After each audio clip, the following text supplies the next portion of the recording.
Good afternoon and welcome to this month's webinar. My name is Michael Kramer and I'm presenting on behalf of Perry Johnson Lavatory Accreditation. I'm the Calibration and Inspection Program Manager at Perry Johnson, and also I am a lead assessor. As always, this webinar is being recorded. After the conclusion of today's broadcast, if you would like to go back and re-listen to it, or have a colleague that may have missed it under the webinar tab at PJLA, you can go back and listen to this one or a wide array of past ones that we've done.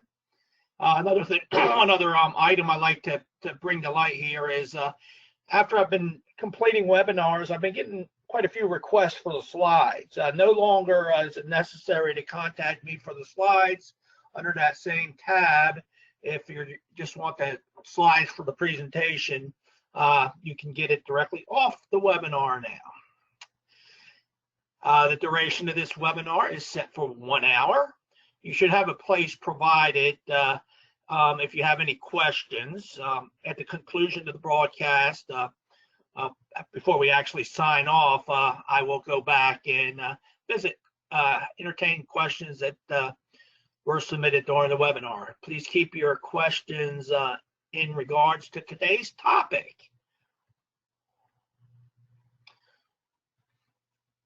which, as you can see, is the common findings and the 2017 standards. So a couple things before we get into the most frequent findings that Perry Johnson has tabulated to the 2017 standard. A couple dates I want to highlight. So the PJLA sent out an update notification back in December of 2017. Back then, we specified that transition period has been established at 3 years. By November 29th, 2020, everybody that's going to remain accredited with 17025 is going to have to be accredited to the 2017 standard. We also specified, as far as PJLA laboratories, you have to transition no later than August 30th, 2020. In case you're, excuse me. Case building a little buffer there, just in case there's some issues where findings need to be closed, so we can get everyone transitioned over by that November 29th date there.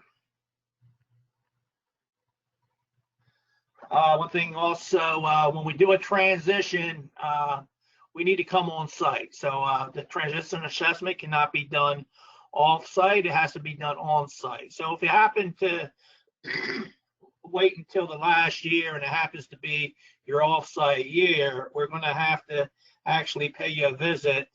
The assessment is going to be basically looking at the key differences between the 2005-2017 standard. However, we just need to come on-site. So as you can see, we're well into the transition period. That the notification was sent out December of 2017. Hence, we're doing a lot more assessments to the 2017 standard. And I can speak for myself as a lead assessor at Perry Johnson. Just about over the last month, every assessment I've done has been in regards to the new standard. So with it being done more frequently, we were able to decide to look at the tabulation of the most findings, the areas of the 2017, and do it like a top 10 list here. So we're going to count them down, 10 to number 1. I had our folks at Perry Johnson headquarters tabulate the various sections and number of findings that our assessors have been writing. And what I intend to do is basically take a look at them not go into a whole lot of detail because there's a lot of ground to cover here, but basically highlight the key differences and see where perhaps some of the trouble areas might be for causing our assessors to write findings in these particular areas. So without further ado, let's start here with number 10. Number 10 is section 8.5, which is actions to address risk and opportunities. One thing I just want to, before I get into this section here, this is all assessments, so just bear in mind this also includes folks that are having their initial accreditation. We didn't separate it out. So it's folks that are having their initial accreditation and also folks that are transitioning. They have been accredited for numerous years, and this was their transition to the 2017 standard. So section 10 is an interesting section. It's new. So those folks that were in 2005, this is a completely new set of requirements here, and it replaces the concept of preventive action. So if you look through the section, we have notes. Notes is intended as additional information. I think these notes, I have them actually here on the slides to perhaps guide folks in looking at this and perhaps brainstorming how they're going to address compliance to this section. So risk and opportunities. Folks write books on these things on this topic. There's various models out there. You can Google it. You can see all sorts of things. I used to work for an organization, and we adopted the SWOT analysis.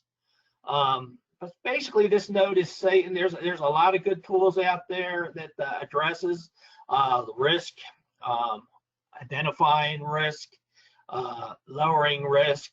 The bottom line is it's up to the lab to decide whether or not you want to have an extensive methodology or perhaps adopt a simplified version for your organization. So additional note, looking at options to address risk can include identifying and avoiding threats, taking risk in order to pursue an opportunity, eliminating the risk source, changing the likelihood or consequences, sharing the risk, or retaining the risk by informed decisions.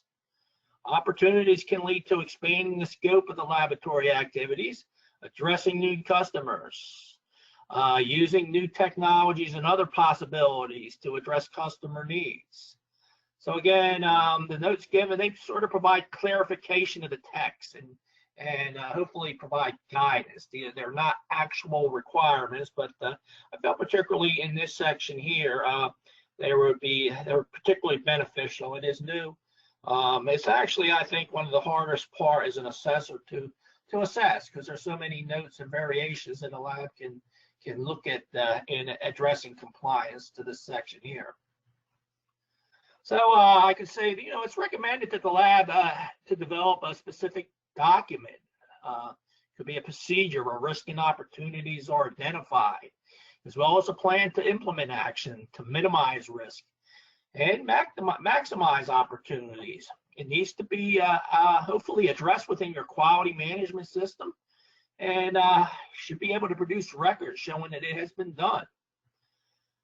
The procedure, as well as the updated action plan, should be analyzed, and it's actually an additional input for the management review, which is section 892, where you're going to go back and have this as one of the required inputs for your management review.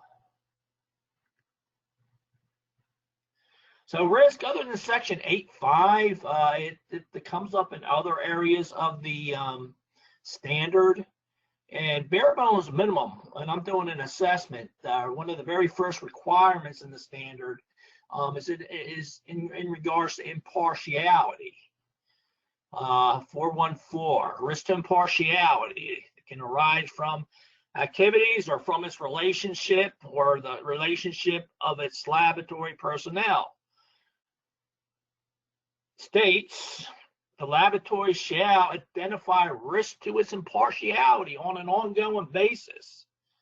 It's under impartiality, but you see a shall there. That's something that's a requirement. Bare bones minimum would at least need to see that section has been adhered to.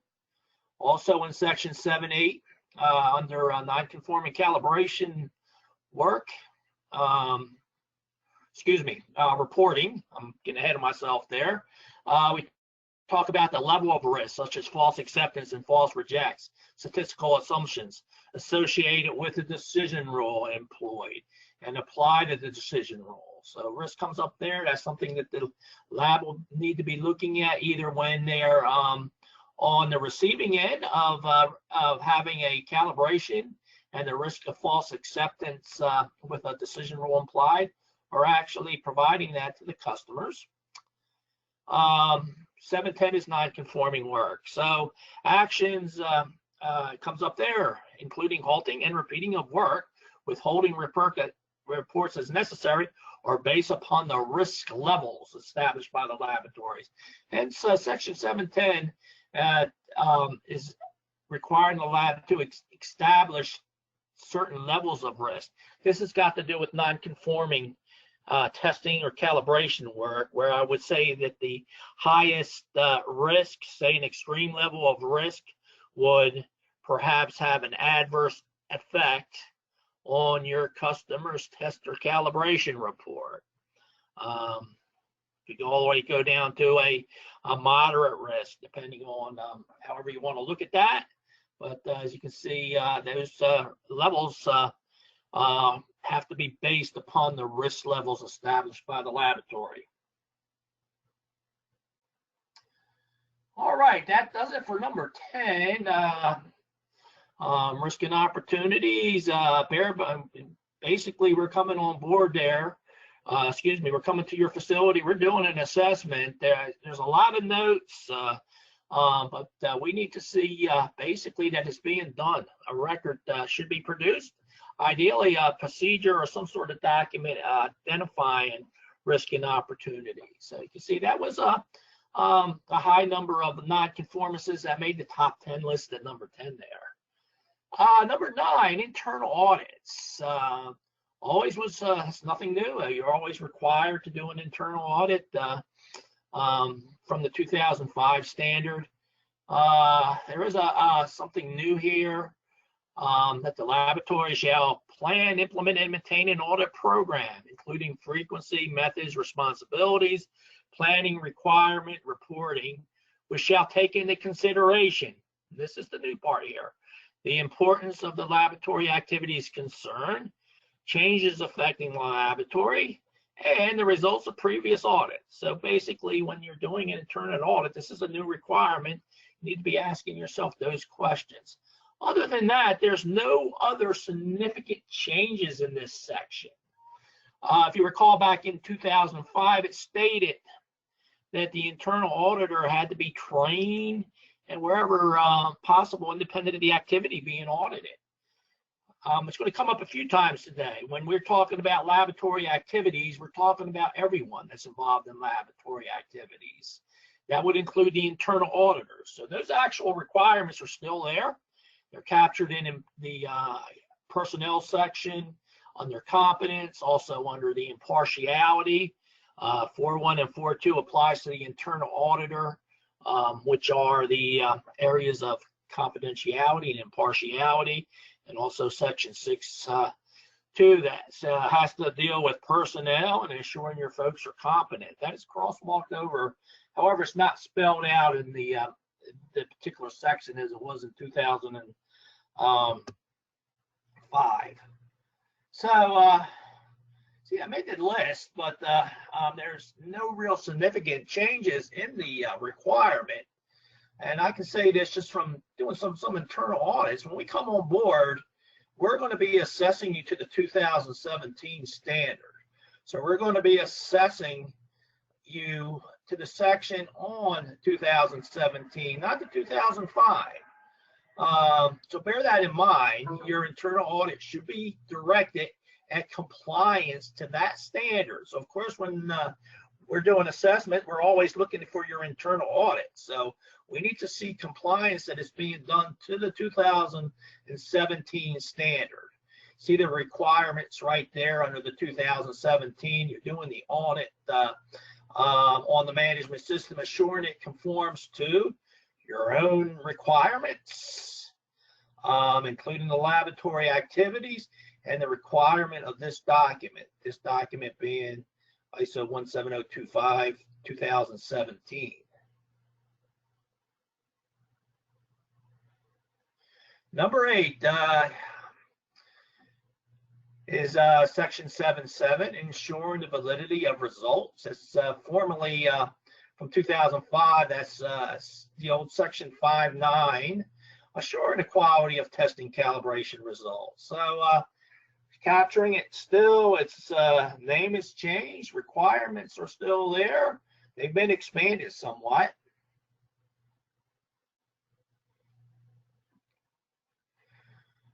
So under 7.7.1, we have a clause there. We're going to list the possible items that this can include, and we're going to see some additions there. So I'll give it a second. Y'all can read that, but I want you to pay attention most importantly to the highlighted part there where the word shall is. So it's a little bit stronger here in 2005. You see the requirement in 2005. Basically, it says may. If you recall, in 2005, may is described as a permission, and then shall is a requirement. So you can see it's stronger here in 2017, and looking at these various activities that testing, sampling, calibration labs should be engaging in. With I like to call it an internal. I'm a calibration program manager. I refer to it as an internal measurement assurance program that you have in place.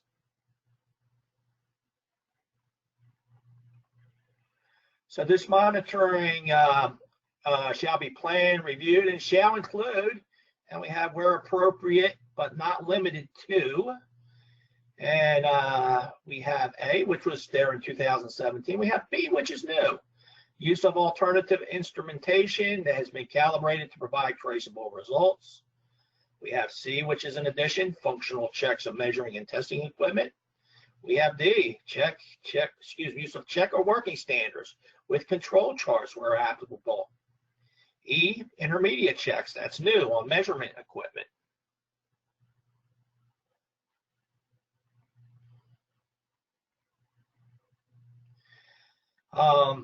Replica tests on tester calibration items, still there. Retesting or recalibration of retained items, still there. Correlation of results of different characteristics, still there. 3 new ones here. IJK, review of reported results. Intra-lab comparisons. And then testing of blind samples. So as you see, it's additional items that could be considered here.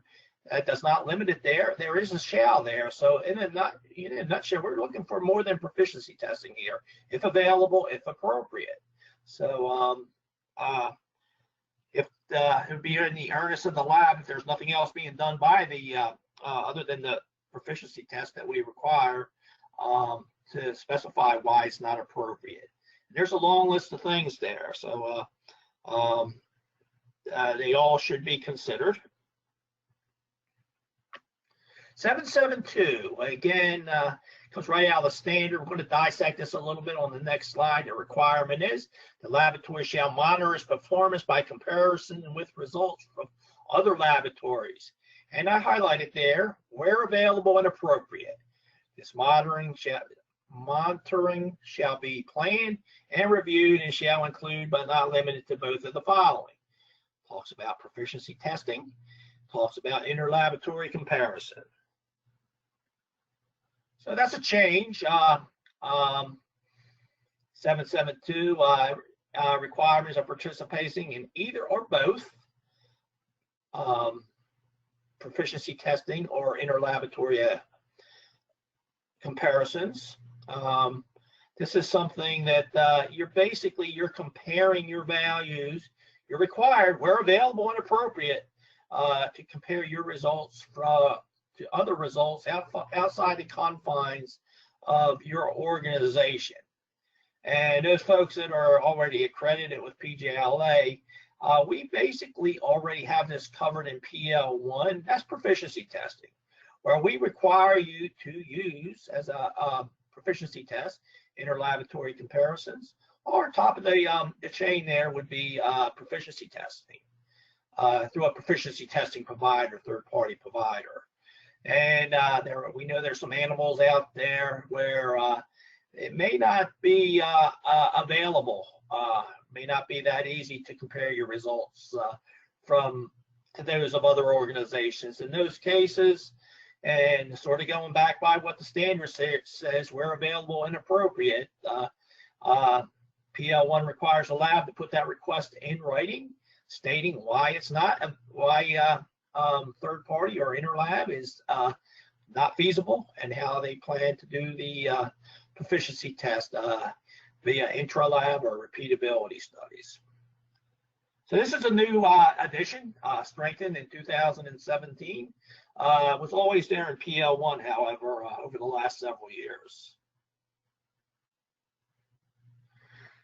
Of course, you're analyzing data. You have things in place, say like control charts. Should always be meaningful. They need to be analyzed and controlled. That was always there in 2017. You do a proficiency testing. It's not just here's our data, here's the other organizational data. You need to be able to analyze it in a meaningful way. So in 2017, going to analyze it, but however, the concept of analyzing QC data to control and improve laboratory activities is additional.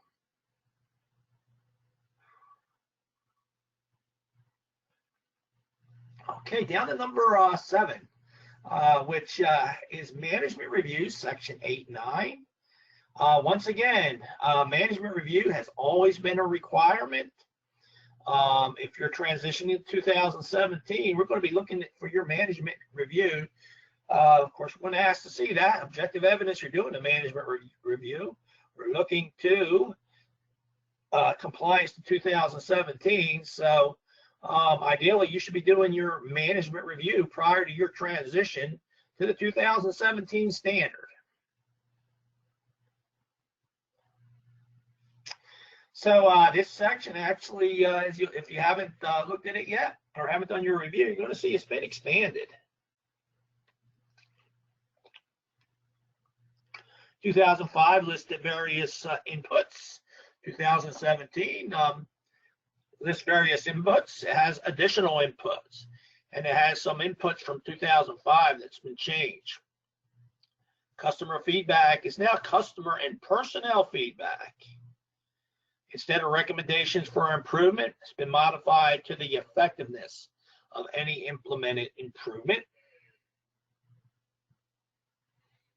And some inputs have been added.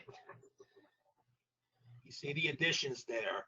Changes in internal, external issues. We don't operate in a bubble. Things happen outside our confines that may actually impact us.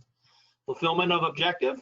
Status of actions from previous management reviews, adequacy of resources. Then we have risk again. Mentioned that was included in the management review, so we're going to look at it during the management review. Of course, that's an additional input.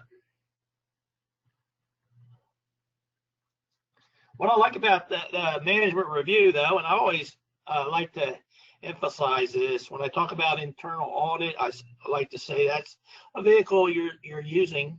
Of course, standard requires it, but it's a vehicle where you're looking for compliance, making sure you're complying to the standard, making sure you're complying with your own quality management system. Ideally, the management review will actually provide opportunities for improvement. And I think this section on outputs actually might force your hand a little bit on that. So this is a whole new area here. We have the inputs, we have additions to there, and now we have these outputs. So that includes the effectiveness of the management system and its processes, improvement in the laboratory activities related to the fulfillment of the requirements of this document, provisions of required resources, and any change for needs. So a couple things there. So you're going to do your management review, going to transition. Make sure you do it to 2017. Ideally, if you have some sort of a template or a meeting minute agenda, you want to make sure you're going to capture all these additional inputs and outputs, plus the old ones that are still there from 2005 to comply with this section. So we've been writing a fair number of nonconformances. This comes in at number 7 under management reviews.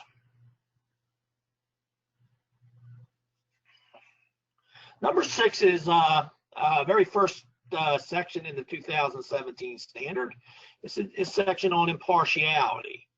Partiality was mentioned in 2005. However, I can safely say it's magnified in 2017. New harmonized text has been included, so these are completely new clauses. 2017 standard defines impartiality as the presence of objectivity. So it's now more important for laboratories to show how they handle the issue of impartiality. It's now, I like to say, it's now more of an ongoing activity. It's not sign a notification one time of a policy and file it away. It's more of an ongoing. It needs to be revisited throughout the year. So we're going to go through all these clauses here. 411, the laboratory activities shall be taken impartiality and structured and managed so as to safeguard impartiality. Therefore, it's more important in laboratories to show how they have handled the issue of impartiality. Laboratories responsible for the impartiality of the laboratory activities. Laboratory activities extend beyond testing and calibration. It could also include activities such as internal auditing, procurement, and maintenance. Again, laboratory activities is just not the folks that are doing the test and calibration, doing the nuts and bolts. It's the other folks, such as the internal auditors, or perhaps you have maintenance folks or procurement folks that are acquiring those critical supplies and services. 412, the laboratory management shall be committed to impartiality. Some objective evidence that could be demonstrated, have a special impartiality policy, or involve a statement about impartiality in your quality policy. Discuss impartiality on the management review and to include the discussions and decisions in the minutes of the meeting. Documented training and agreement of staff, including the top management, on potential threats to impartiality. The laboratory shall be responsible for the impartiality of its laboratory activities and shall not allow commercial, financial, or other pressures to compromise impartialities. Nothing new there. That was specified in 2005. Does put the responsibility on the lab. Ideally, you have safeguards in place to prevent these things from occurring. Here, I mentioned that bare bones minimum, we need to see that this is done on a risk analysis, 414. And I highlighted ongoing basis. So the laboratory shall identify a risk to its impartiality on an ongoing basis. So looking at this, just a couple thoughts. Laboratory shall make risk analysis in this area. Should be incorporated in contract review to identify if there is a connection to the customer or the activity to prevent a threat to impartiality. Management review, internal audits, performance reviews can provide inputs to identify any potential risk to personnel. Since this shall be an ongoing activity, it is important to identify changes in laboratory activities that may become a risk. Even if there is no changes in the laboratory activities, the impartiality analysis should at least be reviewed during a management review. So there's just some thoughts behind section 414 that says this needs to be done on an ongoing basis.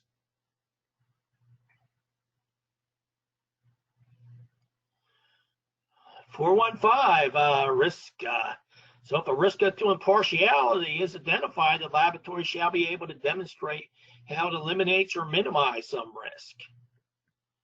So some thoughts behind that clause: you can eliminate or reduce the risk to an acceptable level.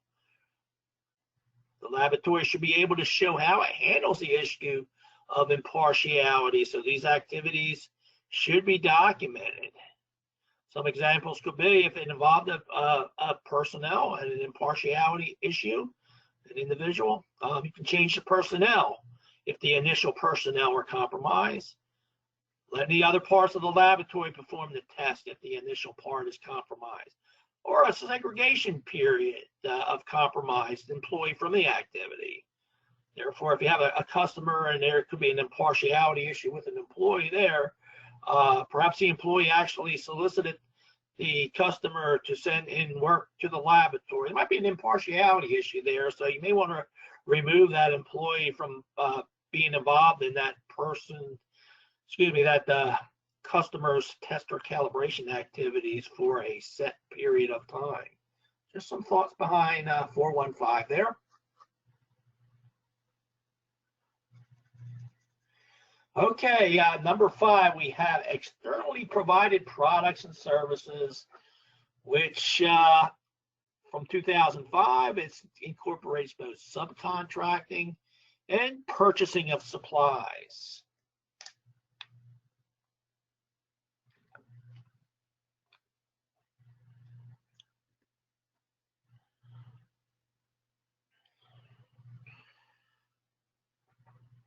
There's not a whole lot of changes here. We'll highlight a couple here. There's actually some lax requirements here as far as purchasing. The laboratory shall ensure only suitable externally provided products and services that can affect the laboratory activities are used when such products and services are. You could read that there, but these are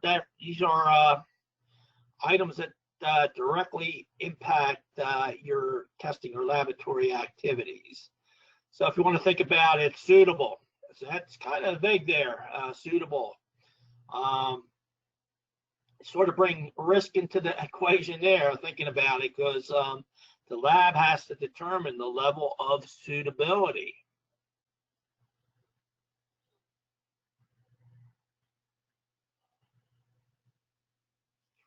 So here's an area we're required to have a procedure and records.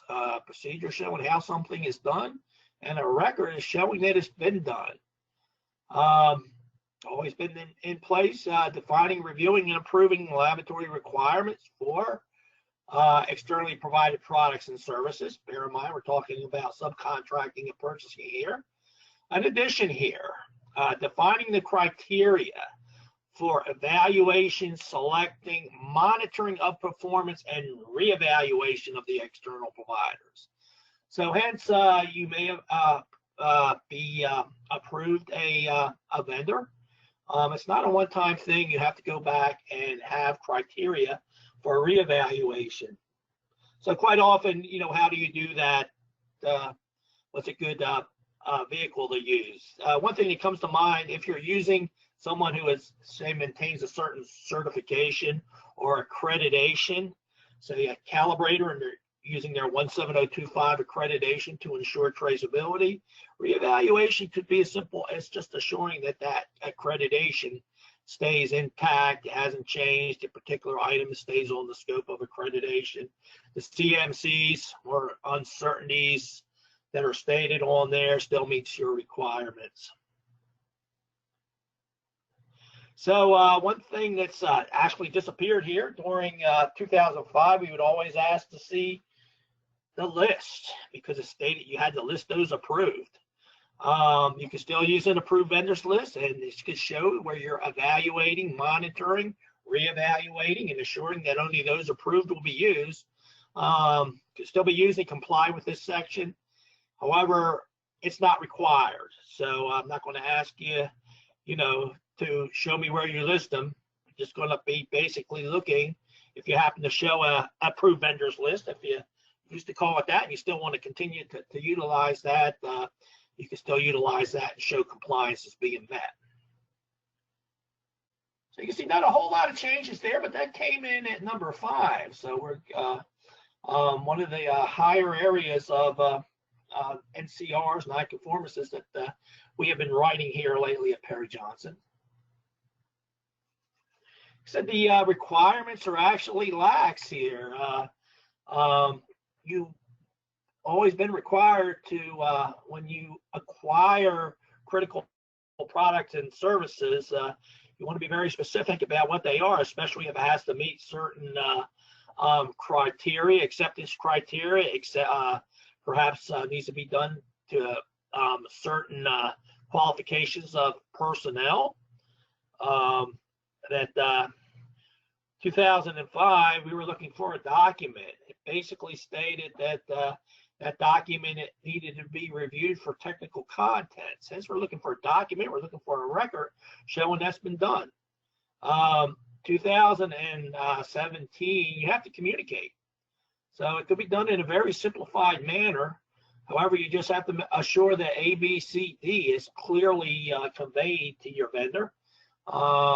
You can still use a document, use a PO, be very detailed in the PO to assure you're going to receive the product and services that you are required to be utilizing. I say during an assessment, typically a disclaimer always is this is a sampling process. So during an assessment, as an assessor, I'll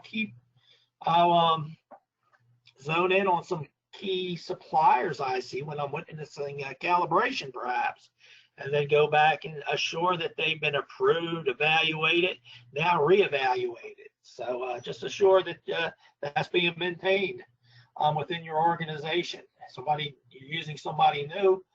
Yeah, it's not just a matter of hey, they appear to be all right. We need to assure that all these items are going to be complied with. That's nothing new. I'm just sort of rambling on a little bit here about how this came in so much to the currently toward the top of the findings list, when there's really not that much difference here. Kind of lax. We do have the additional requirement about monitoring. All right, again, not a whole lot of changes here. Number 4 is personnel. So a couple things here: the need to supervise before authorization and to monitor. I think that monitoring is a big thing here, as a new requirement in 2017. We're going to look at that. This is section 6.2. Job descriptions. I mentioned that here. The need to document job descriptions has been erased. However, it is still required to define competence requirements for each function, not only managerial functions, but all those that impact on results of the laboratory. You can still use a job description to do that. So here, 6.2.1, and I highlighted act impartially and be competent. So all personnel of the laboratory, either internal or external, that could influence laboratory activity. And this comes right out of the standard. That's the way it's written. Act impartially and be competent and work in accordance with the laboratory's management system. So probably being a dead horse here with this, that it covers all activities, and this would also apply to the internal auditor and those folks involved in purchasing. The laboratory shall document the competence requirement of each function, including educational qualification, training, technical skills, and expertise. Nothing new there. The laboratory shall ensure that personnel have the competence to perform the activities. And the management of the laboratory shall communicate to the personnel their duties, responsibilities, and authorities. I just put down there again, there's no requirement for a formal job description. So during an assessment, ideally, the assessor should be asking you for a job description. They should be asking you, how do you ensure these various items are communicated, conveyed, and captured? that could still be a job description where these elements are captured. Okay, the lavatory, again, shall have procedures and retain records. And you have the list there, competence requirements, selection of personnel, training, supervision, authorization, and monitoring of competence of personnel. So that monitoring is new. So you could have an individual who has been in your organization for many years, been trained a long time ago, can do the testing or calibration in their sleep. They're that good at it. However, you still need to monitor their performance however you elect to do. So ideally, you want to, in your procedure, state how that's going to be done, and then show a record of how it's done. It could be as simple as, for example, incorporating them into the proficiency testing or intra-lab testing that is now more prevalent. It can be used in assuring the validity of test or calibration results, or making a record of going back and checking their work on test or calibrations that they've been involved in. So again, the monitoring is new. That's an additional. So you should be prepared to show basically how you're going to do that and show that it's been done.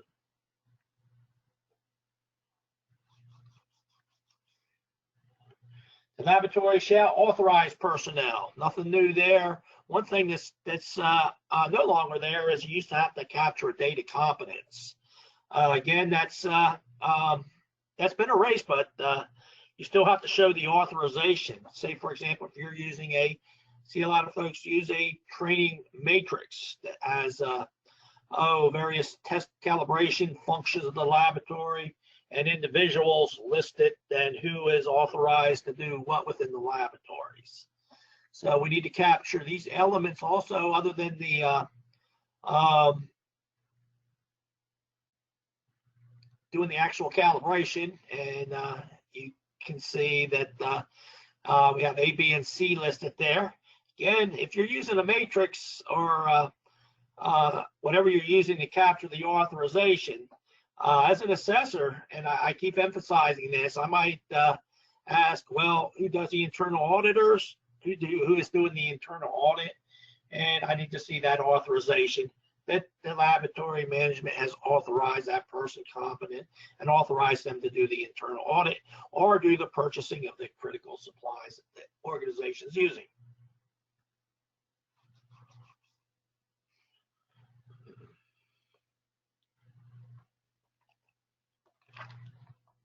All right, making our way down the list here. Number 3. So that is the end product that we're producing.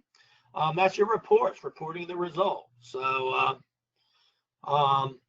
couple changes here. Of course, you should be prepared when we come on site. We know you're not accredited to do under 2017, you're accredited to do 2005 work.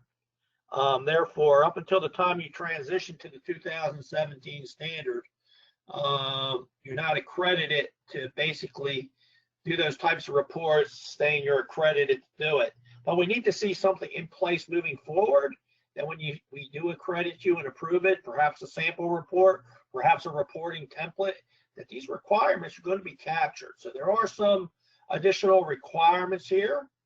7811 is new. The results shall be reviewed and authorized prior to release. That's an addition. Simplified reporting. That's always was required in 2005. Still allows you to do simplified reporting in 2017. However, from 2005, it was specified that needed to be written agreement and was required for external customers.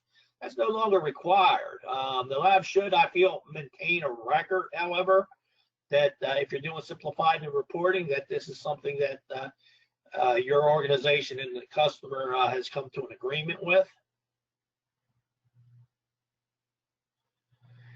Under common requirements, 2017 covers, of course, testing, calibration, and if I have any samplers out there, it also for those, it also covers sampling now, as specified in laboratory activities. It's any one of those three. So a new one is the date of issue on the report. So of course you might have a data test, and might be capturing that. Now the date of issue is the date after it's been reviewed, authorized, and basically released to the customer. You also have to capture that date as well, even if it's the same date as the data test. I'm not outside your organization looking at your report. I'm not aware of that. So if it is the same as the data test, it needs to indicate that date is the same as the data test, and the data issue is the same. Just throwing that out there. I have seen that come up before.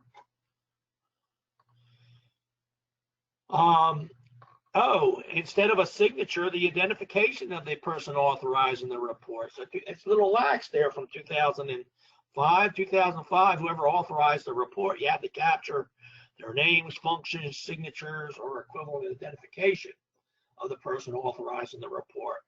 2017, identification of the person authorizing the report. So however a lab elects to identify that individual.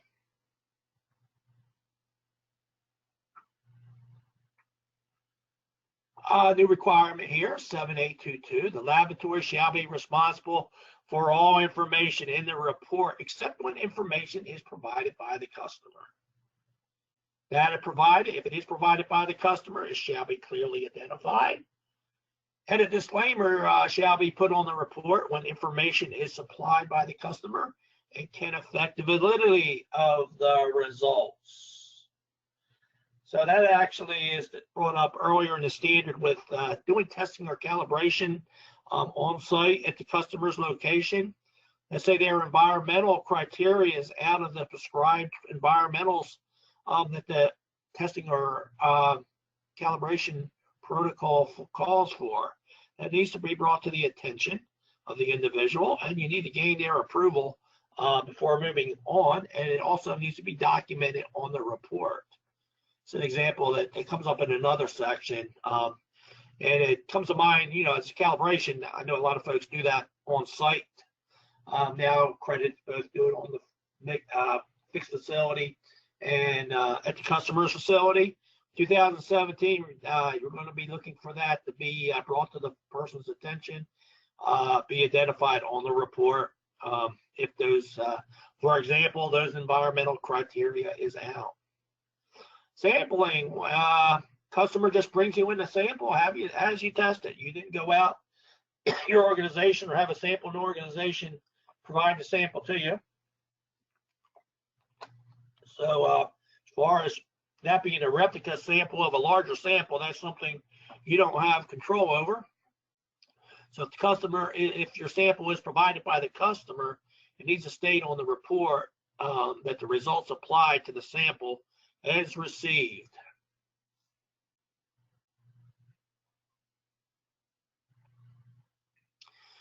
Seven 8 is specific for calibration. Sure, we have a change here. So, and it's 784, and it's measurement uncertainty. It's bold faced there under 784A, the measurement uncertainty of the measure results presented in the same unit as that of measured or in terms of relative measures percentage. What's new there? The addition is 2005 used to state uncertainty and or a statement of compliance. That and or has gone away. It's strictly uncertainty now. We also address this in PL3 in regards to measurement uncertainty and reporting. Standard now requires it. We still have PL3 in place. You still need to take uncertainty into account. We're going to talk about the decision rule here in a little bit. We still need to know what it is, but as far as being reported in the report, it's required that it needs to be reported. PL3 addresses simplified reporting and it sort of goes hand in hand in what's required here. If it's not reported, it needs to be agreed to by the customer, and PL3 for those folks that are accredited by Perry Johnson requires that agreement to be in writing.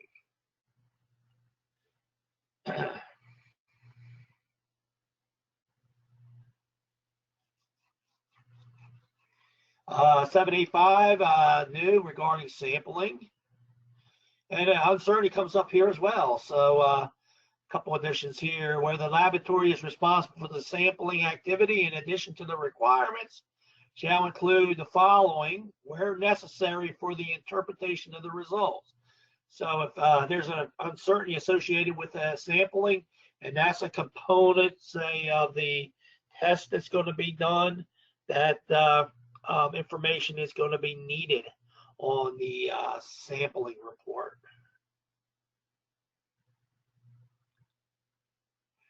Statements of conformity. We're going to touch on this now, and actually you'll see next month our webinar is going to deal with this particular topic. So you see, I'll leave the requirements up there for you to read, but you see I have that decision rule highlighted a couple times. That's a new requirement. So we're going to be looking for your report, making a statement of conformance. That's when you're saying pass, fail, intolerance, out of tolerance, that you have to take measurement uncertainty into account. And the decision rule is how you take it into account. So what's changed here is it's always been required to take it into account. The decision rule is how you do it. And it needs to be documented on the report.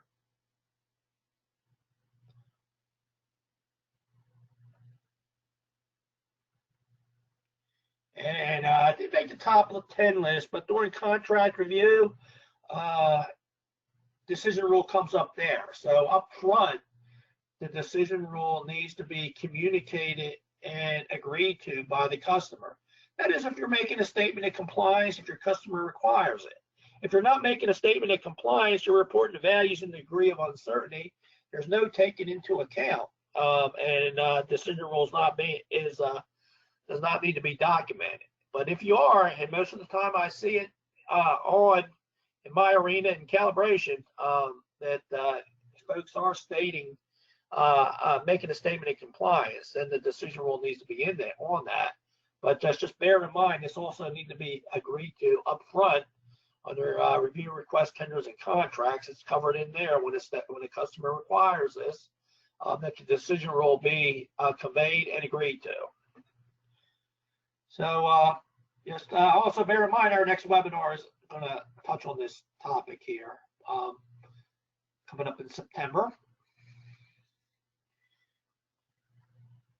Opinions and interpretation. So 787, yeah, anybody that's going to be putting them on a report, they need to be authorized. And a requirement that was a note from 2005 is when communicated by dialogue with the customer, you need to make a record of that dialogue. That was a recommendation before, now it's a requirement.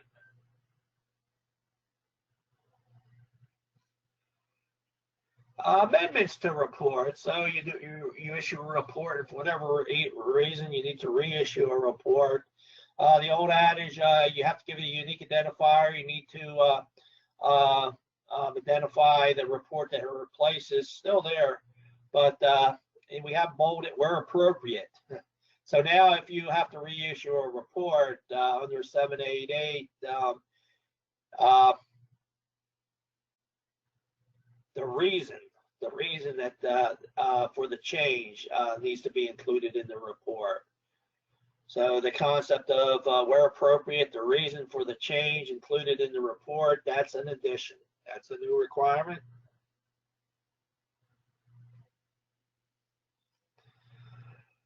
All right, cutting down to the final two here. Number 2, that's selection, verification, and validation of methods.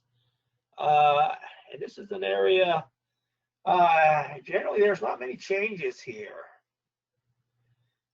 It's sort of actually it's organized a lot better. It provides more clarification on verification, validation.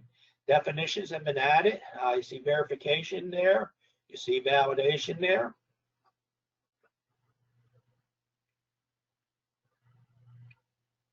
So if you need to validate a method, some additions include some of the records that need to be maintained,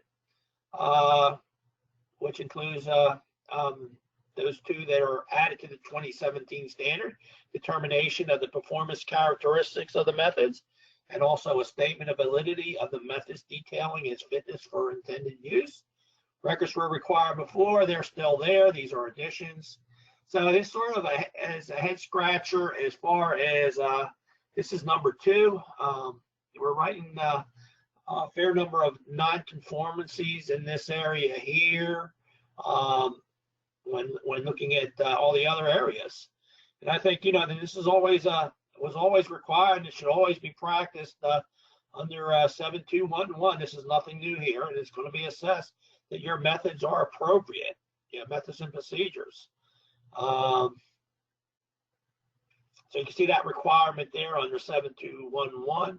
That was always there. It's still there in 2017. As you can see, there's not a whole lot of changes here other than record validation. But that did come in at number 2. And another head scratcher here is if we look at the number 1, which is section 6.4. I think overall, there's not a whole lot of changes here as well, and some of the requirements have actually been laxed. Again, additional interpretation is brought into the 2017 as far as you see the requirement. You shall verify that equipment conforms to specified requirements before being returned into service. You see how it was worded in 2005, which basically it was said calibrated or checked. You'll see here in 2017, it's a little bit more, gives you a little bit more direction as to when it's okay to verify and when you are required to actually have let's say a traceable calibration. So, and as far as calibration, 646, 6.4.6 tells you when you have to be calibrated. So shall be calibrated when the measurement accuracy or measurement uncertainty affects the validity of the reported results, or you're required to have traceability. So that's the second bullet point there. Calibration of the equipment is required to establish the metrological traceability of the reported results.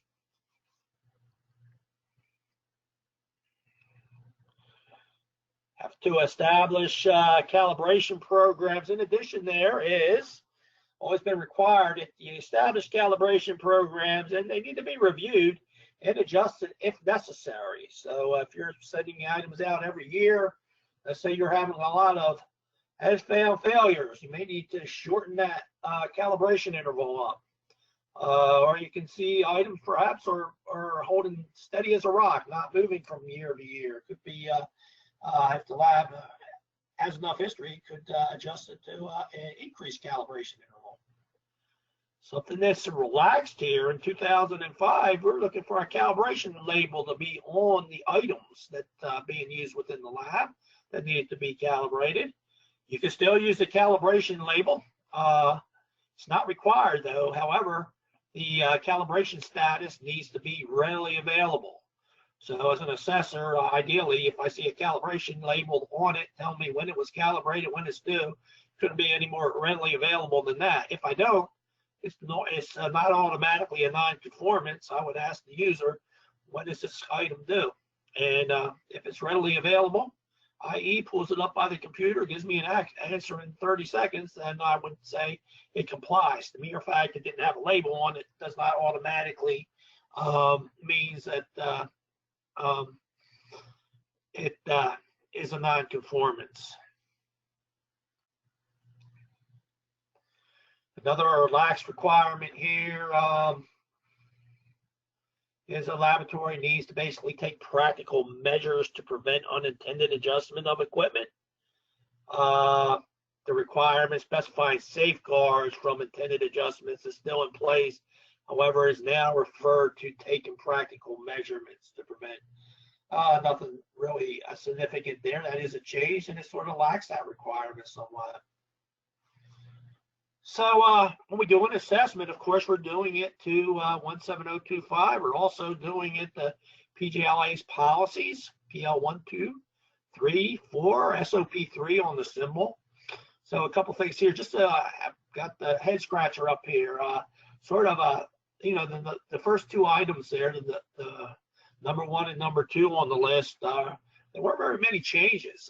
They're laxed in areas, yet they came up at the top of the list.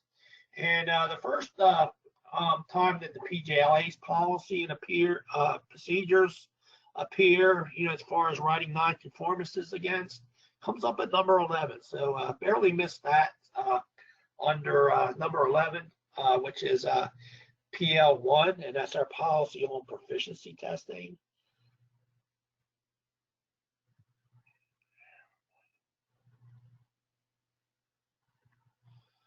All right, so that covered a lot of ground there. Right now, this is an opportunity. I'm going to go back and see if we have any questions here.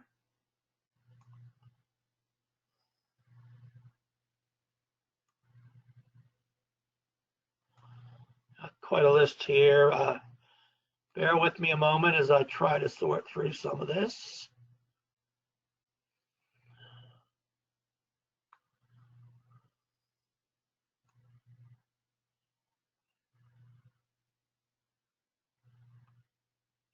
What if our management review cycle leaves the first 2017 review after the assessment? Ideally, yeah, that's a good question. You do a management review, you do it every year. And this is an area I think we need to look at as assessors to make sure everybody's handling it. If you did your 2005, ideally, we'd like to see you do the 2017 management review. Even if it's, sure you can comply with it. If not, and I'm speaking for myself, and I had this coming up, I need to see objective evidence moving forward that the next one is going to be done to the 2017 standard. So ideally, I want to see it done to the 2007. I'm talking me now. You might have other assessors that are looking at this differently. And we're going through a transition period right now. So this is going to be the only time this is going to come into play. But if you haven't done one, I would say you at least need to. If you have a policy and procedure in place, you need to look at that, and you need to assure that's written to the 2017 standard. If you have a template in place for doing a management review, you need to change that. We're looking at a whole section here, management review. We're not looking at the 2005 requirements, we're looking at the 2017. Ideally, we'd like to see you do one. If not, I need to see moving forward that everything's in place for you to do one compliant with 2017.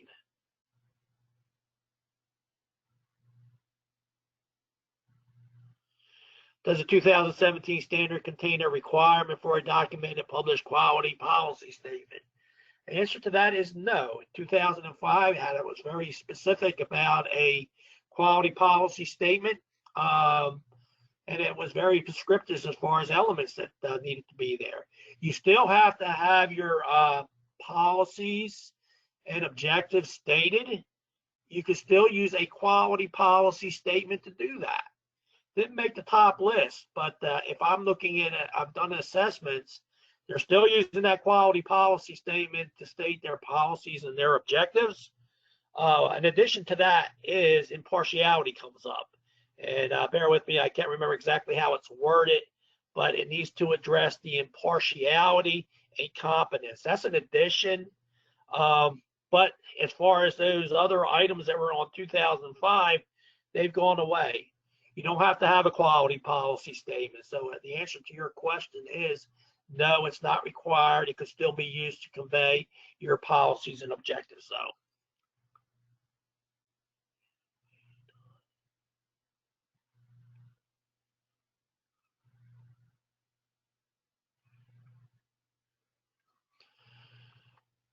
Does having a non-compete document that employees sign during onboarding satisfies impartiality requirements, provided it is regularly assessed and reviewed?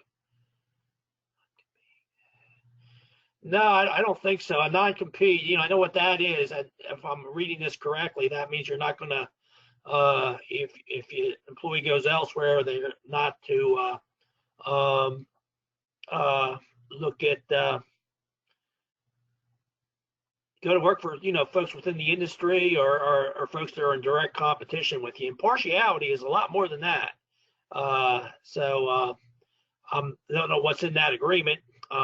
You know, if there's other things regarding impartiality, let's say person's working for you and they have a brother that works for a competitor that brings items in there to be tested or calibrated. Might be an impartiality issue there. That's not related to non-compete at all. And just bear in mind, it needs to be done on an ongoing basis. What is an ongoing basis? Well, to me, you know, I got to look at the size of the organization. For a small 3-man organization, maybe once a year is sufficient. For say a Fortune 500 company, it's you know, it's maybe having a lot of different customers, contracts, things like that. I'm looking for it to be, you know, more ongoing. But just bear in mind, if it's emphasized more in 2017, and it's an ongoing basis, and it gives you some examples of relationships that can affect impartiality. They can bring that into question. So it's a little bit more than a non-compete there.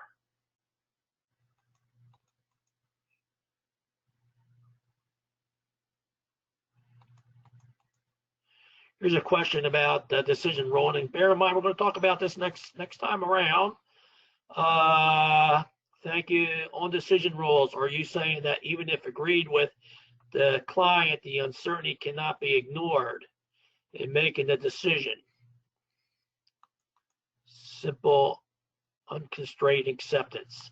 A decision rule, and actually, if it's agreed to upfront with your customer, that they're just looking at the values without the uncertainty associated with it in determining pass fail, and if your customer agrees to that, then that's fine. It also needs to be, if you're making a statement of compliance, that decision rule needs to be stated on the report, and it has to take into account the risk of false acceptance. So in that case, you're putting all the risk in the customer's court there, and if that was agreed to up front and it's documented on the report, then that's fine. You may have some customers, I know a lot of industrial type applications, it may be just fine as long as it's agreed to by the customer. Intermediate scale calibration is necessary. I don't know. I'm not.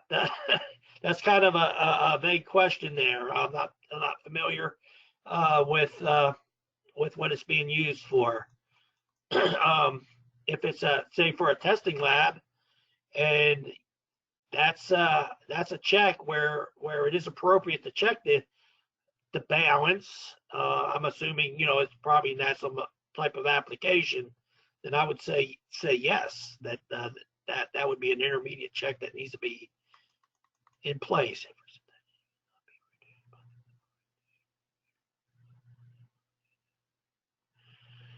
I have a question on risk here. If the risk detected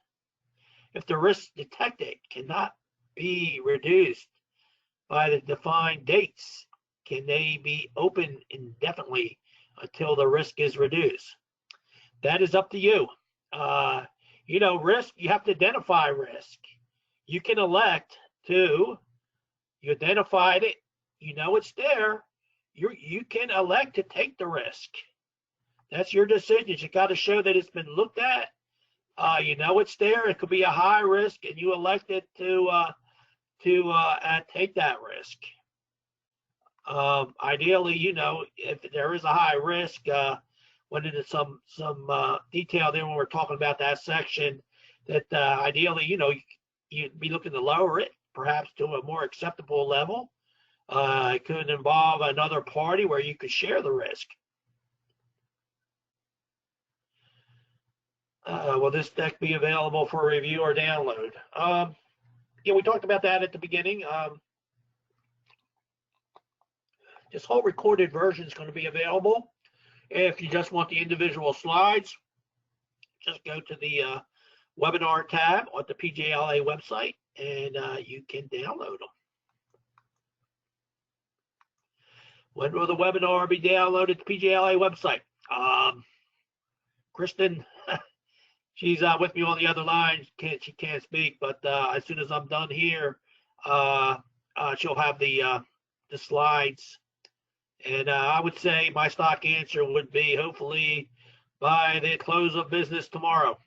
But I can't say that because I'm not the individual doing that. But I can tell that it's normally done pretty quickly. Clear the differences between PT and interlab comparisons. That is kind of confusing when you look at the standard and you look at the PL1. When proficiency test is when you're looking at the standard, and I believe there's a note there that references 17043. You could be accredited. You could be an accredited proficiency testing provider. Folks that are in the business of doing proficiency tests. That's going through a proficiency testing provider, as we refer to it in PL1. That's a third party. An interlab is where yourself and another organization, at least two organizations, test or calibrate the same artifact sample or similar sample, and then they intercompare the results and analyze the results in a meaningful way. So proficiency testing provider, you're going through a third-party provider. An interlab is something you normally can coordinate yourself, where you coordinate with another lab. Let's test this and compare our results sort of activity.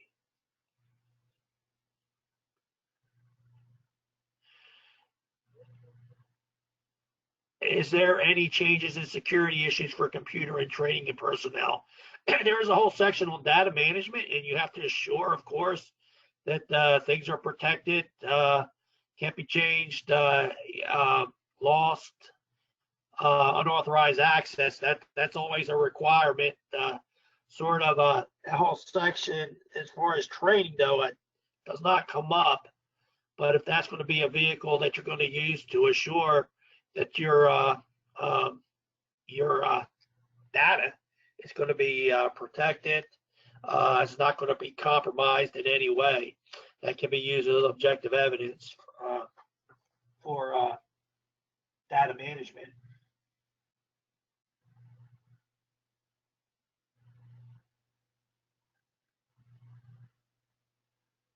I'm sorry, that's section 711. It's a very short section. It has a couple of clauses on it. It is an addition, and it does recognize that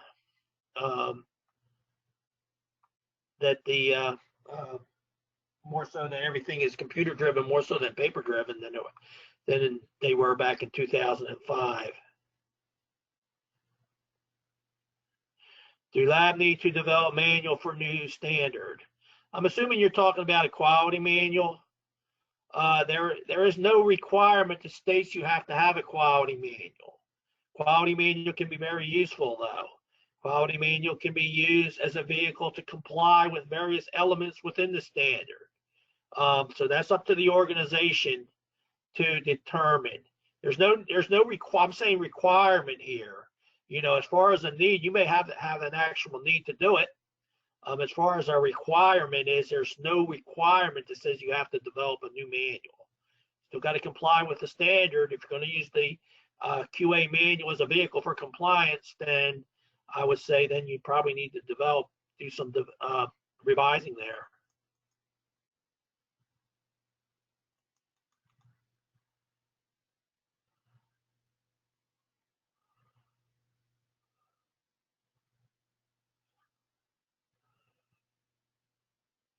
Do you recommend the creation of a procedure for risk and opportunities?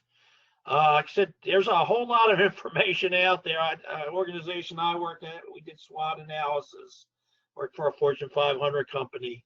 Depending on the size of your company, I think probably just a risk checklist, just a brainstorming session, maybe just to get you started, looking at items and looking at the various risks that may come into play.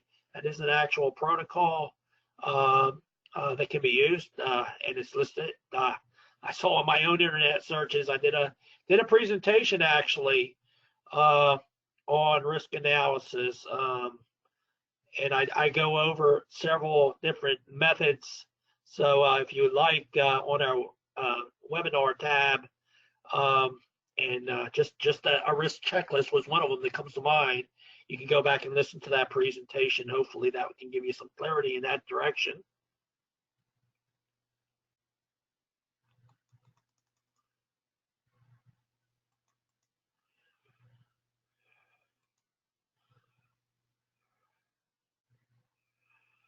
I have a question related to intermediate equipment. Do I have to have a written procedure, or is it enough to have a written instruction to perform the verification in specific equipment? I would say either, whatever works for you. You just have to be able, if you remember those requirements, you have to be able to look at that data, monitor that data, and actually use that data, if you recall, as a vehicle for improvement.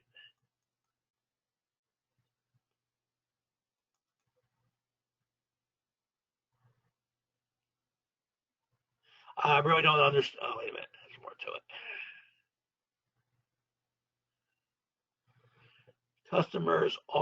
The customers are internal. What is the significance of confidentiality? How long are the 2005 version of two different questions there? If customers are internal, what is the significance of confidentiality? I don't know. You know, it got to be part of your organization and your different protocol to determine that. Confidentiality is keeping your testing, your customers, not to divulge it to external sources. So that perhaps there's folks exterior to your client, to your organization that has an interest. That information. I worked for a very large company here in Virginia. Altria Philip Morris had worked in a calibration lab there. We had a lot of different departments, a lot of different activities going on.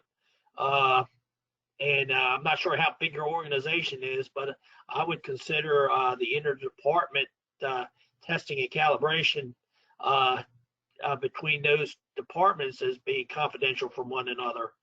But again, I think it's up to you to look at that and you to make that determination for your particular company. How long is the 2005 version valid?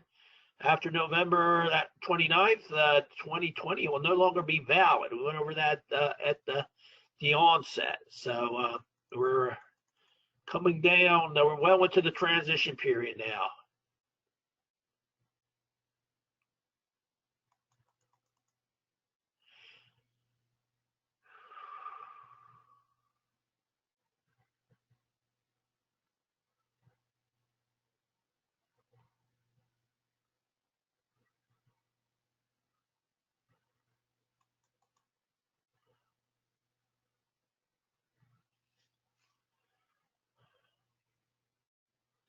(771) first paragraph. Do we have to show evidence that each of the items are not appropriate? I wouldn't think you would need to show objective evidence. I think it's something that, if questioned, you should be able to provide an answer. If I'm a calibrator and I see, an area, let's say you're doing, calipers, some sort of dimensional. where you're not doing anything else but sending your gauge blocks out every year. I know of a lot of intermediate checks that can be employed. So the assessor is going to be technically competent in that area. So I would be prepared to answer any questions that may arise, particularly if there's nothing else in place other than proficiency testing. Then I'd be looking at those items and seeing if they are appropriate for your organization.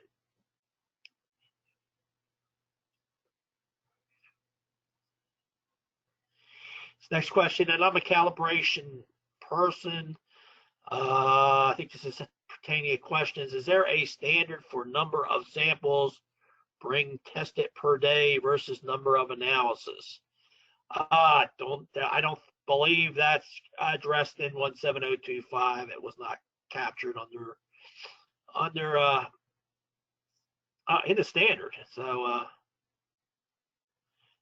there is no standard number that the standard specifies.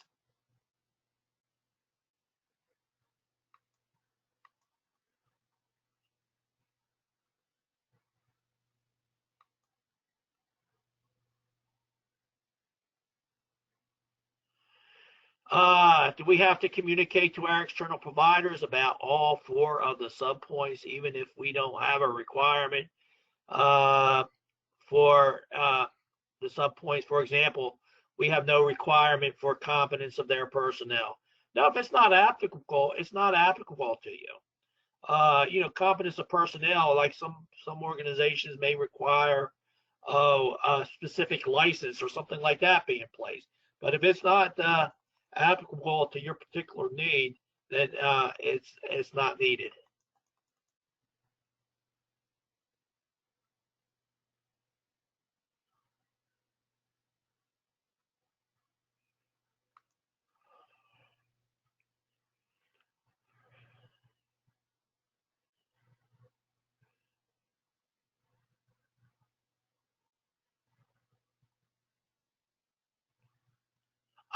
Yeah, I'm reading this live, folks. This is live TV.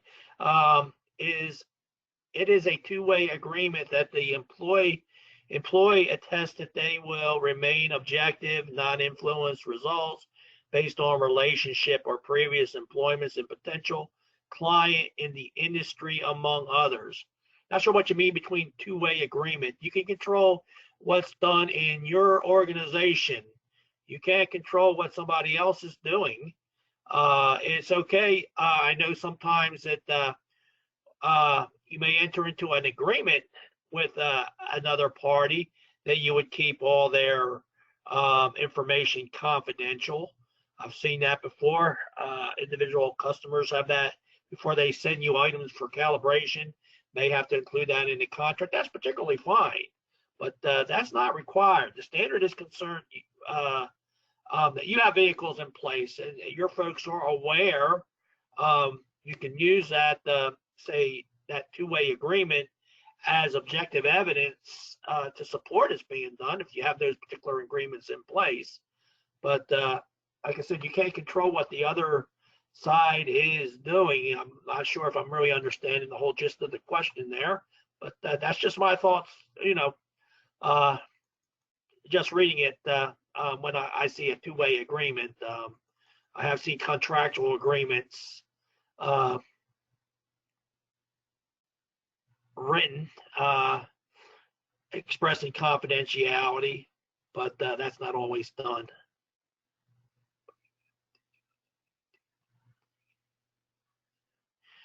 Here's another question about you haven't taken uncertainty into account. Is that a decision rule? Yeah, and stay tuned for next month. And like I stated before, you have to convey that up to the customer, and you're going to have to put that on the report. So I don't know who your customers are. You may have some, and they're 9001, or if they're other testing organizations, they're dealing with risk now. So in their standards. You should just not blindly say you're going to do that. You need to gain approval to your customer, maybe even educate them depending on who they happen to be, on what the decision rule is. And if you're not taking into account, yeah, like I said, your customer needs to agree to that.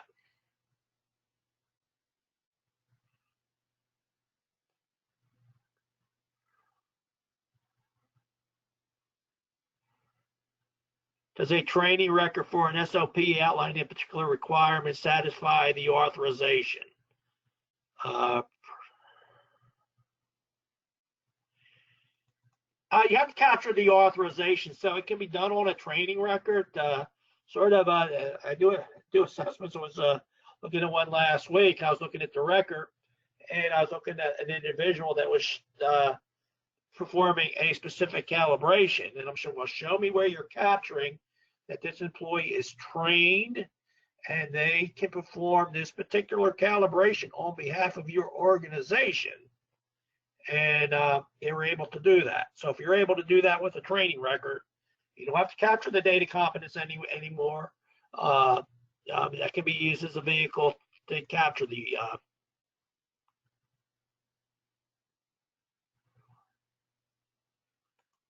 what are there no PT providers for the testing services?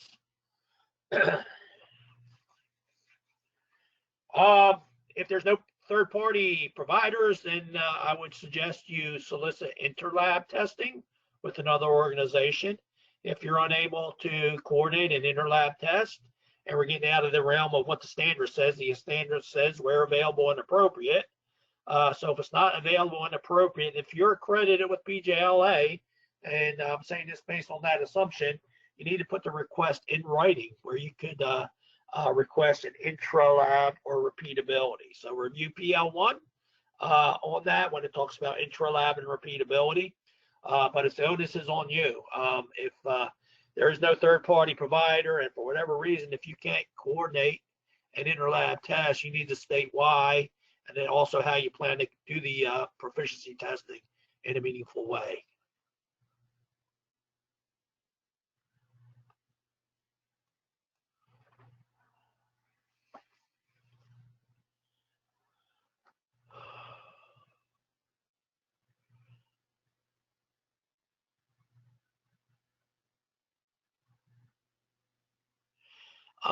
Can I demonstrate assessing risk to impartiality by incorporating into customer satisfaction surveys?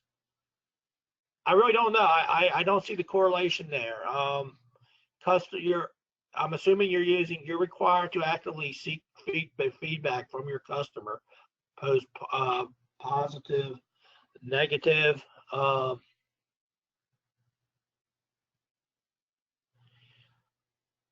And I'm just trying to see how you're going to demonstrate assessing risk to impartiality through a customer satisfaction survey. Something you can ask. I mean, when you're doing a customer survey, okay, that's a popular means of seeking feedback. You don't have to use that. You can actually do something like a callback to your customer. Just make a record that you're seeking the feedback.